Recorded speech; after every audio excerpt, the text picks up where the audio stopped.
The Nazi reign was famous for its backdoor scientists and occult researchers. Special expeditionary divisions of the Reich were often sent out in research of artifacts or locations of occult or religious significance. Meanwhile, in Germany, bunkers were assembled, and mansions and castles were fitted with labyrinths and dungeons which were filled with strange experiments and research notes. Whenever the Allies found these pictures, they were often gutted, burned, or otherwise destroyed and abandoned. Whenever a lab was found intact, the research was often incoherent or missing, or later destroyed by the Allies to prevent the Nazis from recovering any hidden data. A lot of the Nazi experiments were kept under the radar, until recently.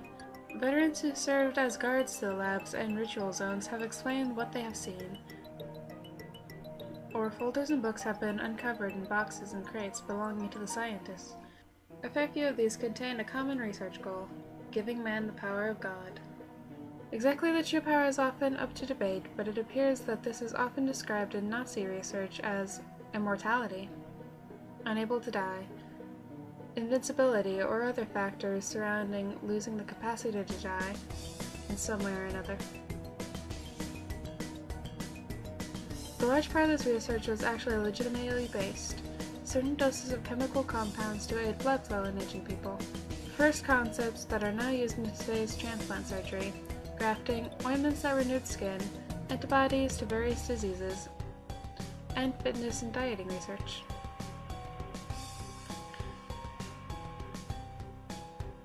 However, one set of crates discovered in Hamburg in 1999 went way off this research style. This stuff crossbred the occult experiments and immortality research. Mind is the disease. The introductory folders and proofs of concept of the research begin with the principle that the brain controls the body completely and wholly, and, as the body slowly degrades around it, it continues to function. Further statements say that the reason the body is left to degrade is because the human brain is set on a biological timer, such as why butterflies can only live a day, yet other insects can often last longer. Their brain tells us to die. It is proposed that, as the brain grows, it begins to make connections, resulting in the human becoming more mature and having an advancing brain. At the age of 35 to 50, however, these connections slowly break down, resulting in forgetfulness, dementia, and other mental diseases reserved for the elderly. Their proposal. The Nazi scientists propose that the brain has a universal kill switch that activates as soon as the brain has fully developed. In all normal humans, this kill switch will initiate a shutdown sequence in bodily functions, which occurs over several decades. As soon as the body is fully shut down, the brain will be forced to die through lack of oxygenated blood. It is said that Werner's syndrome, a disease where a person ages rapidly, is a result of the kill switch function activating far too early. The Nazis proposed that they could remove the kill switch and give the human mind immortality, and from that, complete immortality. Needless to say, brain surgery was incredibly difficult during those times. But it was possible. In the stacks of folders, there are many different diagrams and past research on the brain, psychology, the human mind, and the like. The location. The experiments were initially proposed to Nazi executives in 1940, and permission was granted to perform the experiments in 1942 under one condition. The experiments must be conducted outside of Germany. The German populace must not see this experiment in any way, shape, or form. It was no surprise to the scientists that the executives were paranoid about public relations, but the idea of performing the research outside of the fatherland was foreign in itself. Most experiments were performed in bunkers or basements. Regardless, the scientists complied, and were able to organize a setup with their ally, Japan. In late 1942, the research had begun. Here is where it gets strange. The research team had taken over a Japanese orphanage. The orphanage was in the hills, supposedly somewhere in Shimane, an area nearby Hiroshima. Carrying out the experiments, The scientists deduced that if they tried to take the usual test subjects, older deceased people with nothing left to live for, they would be playing with variable diseases, or, more importantly, they would be experimenting on a brain that has already had an activated kill switch, rendering it useless in the context of finding the solution. As a result, the Nazi scientists demanded that children, namely the orphans in the orphanage, would become test subjects, their young brain eliminated any cause for concern of an already activated kill switch. To begin the experiments, the children went through numerous immunizations and intense psychological testing to ensure that they would prevent any defects, and keep a general benchmark for their subjects. Next, they began with the older staff of the orphanage.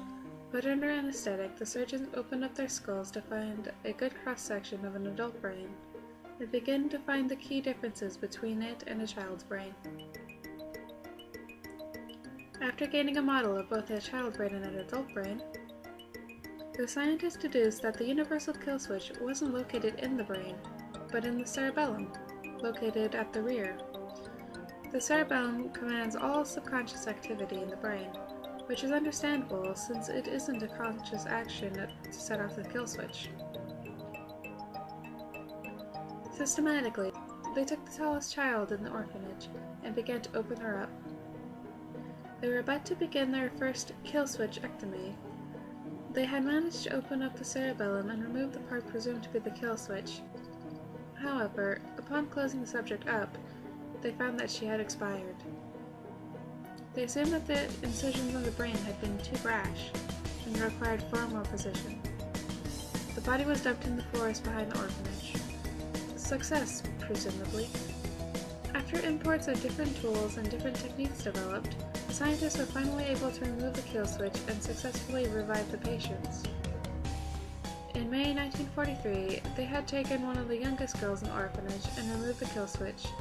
The only function she lost was the ability to sweat. After their assumed success, scientists had celebrated, after which everyone went to sleep. The next morning, the girl did not wake up and was revealed to be comatose. After a while, she was revived successfully, and the kill switch ectomies continued. Continuation. The initial success gave the doctors a new state of mind, one of refreshment. They were able to continue their experiments with the ease of mind that the theory was proven well. So they assumed. Before the doctors continued their removal research, they commissioned several doctors in Moscow who were trained in the practice of bodily revival. They stated the reason for this was that the original subject always became comatose or clinically dead whenever she went to sleep, and then revived herself in the morning. She had no signs of this behavior before the experiment, and despite the fact that she revived, the doctors did not want to risk the success turning into a failure. The Russian scientists were put to the task of bringing her back to life whenever she expired. After several days of this, the Nazis concluded it was safe to continue. Project Venom. Project Venom was a Russian experiment to create super soldiers from the theory of Dr. Frankenstein. As a repayment for the use of the Russian scientists. Russia had asked that they combine the research of Project Venom with the Nazis' ongoing experiments. Naturally, the Nazis agreed. However, the limited number of orphans was debilitating, as the Nazis required so many of them, and could only offer a single girl. The Russians were content, and began their proof of concept. They had artificially created an arm over in Moscow, which was on its way to the orphanage to be grafted on, to prove that amputation and replacement would work. In the meantime, the Russians had to prepare for this. The girl's right arm was amputated. Mysteriously shortly after, the Russian scientists packed up their equipment and left. The replacement arm never came, and the girl was left with a bandage strapped over her kimono perpetually. The Russians were said to have left with a fearful haste, as if suddenly the air turned too cold for their taste. Rebellion. One child of the whole orphanage did not approve of the scientist's presence.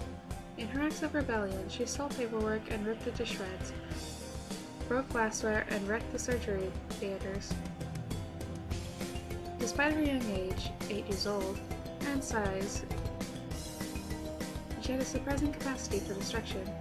It was noted in the journal that she was heterochromic as well, brown and blue eyes from left to right.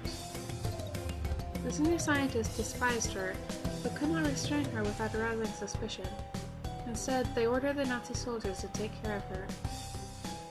She was brutally beheaded with a blunt bayonet. She was not buried, just left in the woods behind the orphanage. The soldiers told the caretakers that she had found a new family. Numerous failures. The Nazi scientists attempted to play around with their successful experiments by trying different aspects to it. Sadly, none of them worked. Here is a list of them.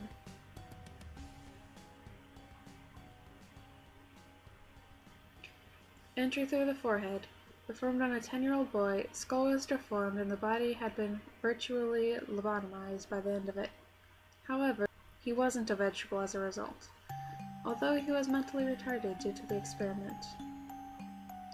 Entry through the lower jaw, performed on a 6-year-old girl. The tongue and most of the flesh on the lower jaw was removed and could not be replaced. The subject's sinuses were also scrambled. Entry through the side of the head. Subject was reluctantly half-deaf.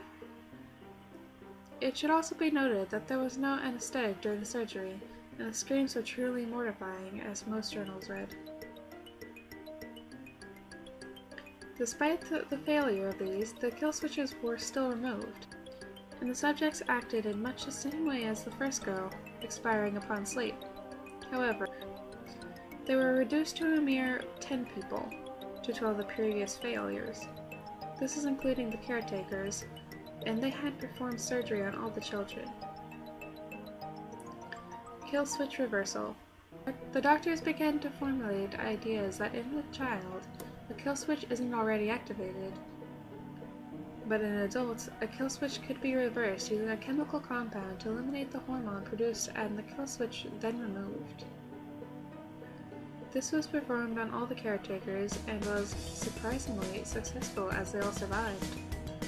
Personalities gone awry. During the experiments, scientists were told to watch over the successful children and monitor their behavior. This part gets freaky. They appear normal at first, just like any of the other children, crying and cheering, learning normally, but when separated from the others, they seem off. They stroll carelessly around with a blank smile on their face. Their eyes look straight at you. If approached from behind, their heads snap around with ungodly speed, and for the moment, you can almost see an expression so vile on their face that it makes you want to cower. But then you realize they are just forming their dreamy smiles again. Another thing is, they follow us, but only when we are on our own. After finishing on my typewriter and heading to my room, I am often given a fright by one of the children standing several meters down the dark hallway, staring at me. When I go off to my room, she follows me, and I shut the door, jam a chair behind it. And then I sleep safely. It feels like they're ghosts at nighttime. And the funny thing is, I keep seeing one child with reddish hair. I keep asking who the child is the next morning, but the caretakers say they haven't had a child with reddish hair for a while. They also seem to be playing a game a lot more than when we started. I haven't gotten much knowledge of Japanese, but it seems the game is called Circle You, as described by one of the translators. A group of children surround one child, who sits at the center, alone. They link arms and begin to move in a circular manner around the child, making scary faces at them and singing an eerie chant. You lose if you flinch. Upon talking to them, I've noticed that they seem more dreamy, forgetful, and some look like as if the experiments will wipe their memories as well. But it's not an innocent type of dreaming, rather something more sinister. They stare at you with wide eyes and ask you questions. Never thought they would know. One asked, When your grandmother died, did she really leave you a gold-plated watch? It may seem crazy, but my honest answer was yes. Demise. In early 1945, Hiroshima is bombed. Germany forfeits and the experiments are ground to a halt. The Germans begin packing up their equipment. Most of them have already returned home due to their mental welfare, stating that they showed signs of insanity. Only 4 scientists remained. After sending the last set of equipment off, the scientists deemed it only justified that they inform the caretaker that they were leaving, and they did so. And to the horror of the scientists, and surprise of the rest, the head caretaker said, in fluent German, "Will you play one last game with us?" The 3 scientists agreed, and a circle of children and caretakers formed around them. Now, if you flinch, you lose. One horrified scientist ran to the last truck and jumped on it without looking back. The story now. If you go to Hiroshima, go around the woods and you may find some dirt trails there. If you travel down them, you will see a beautiful forest. But if you travel down one that has signs of trucks going through, you will feel cold. And you will see a lot of trees are cut down, but don't wander from the path, or you'll likely get lost in those vast woods. If you pay attention, you will notice that the tree stumps look like kneeling people, missing heads.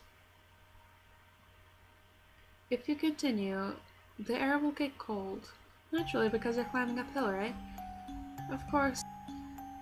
Eventually you will reach a clearing, with an old stone building in the center, vines covering the place. Go inside if you want to play. As soon as you open the door, a foul smell will come out, similar to that of a rotting corpse.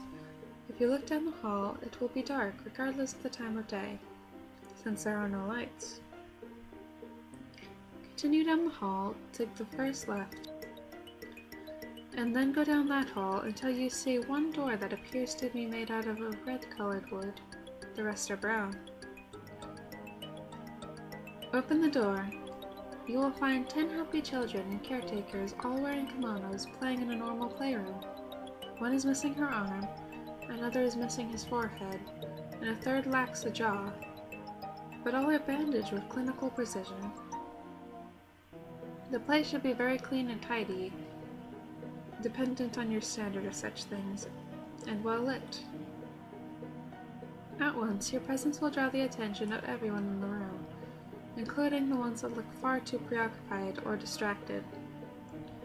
They will turn to look at you, carefree smiles from each of their pleasant faces.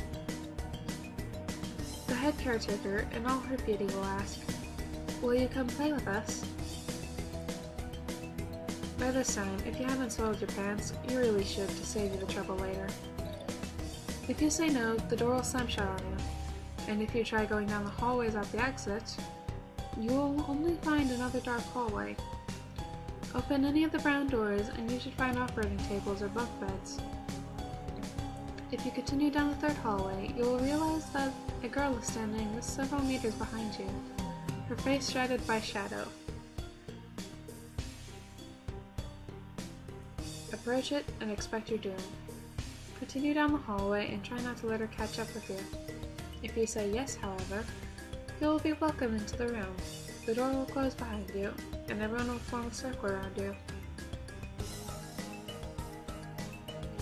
"Now sit down and don't flinch," a cheerful voice will say. Just follow the instructions, and you will survive. All light will disappear from the room. Yet you can see the circle of children, each with a vicious expression on their face. One so vile you will probably flinch straight up. If you can stomach that though, they will begin to move around you, slowly. You might feel one of them lash towards you. If you look, however, there will be nothing there besides the children circling normally.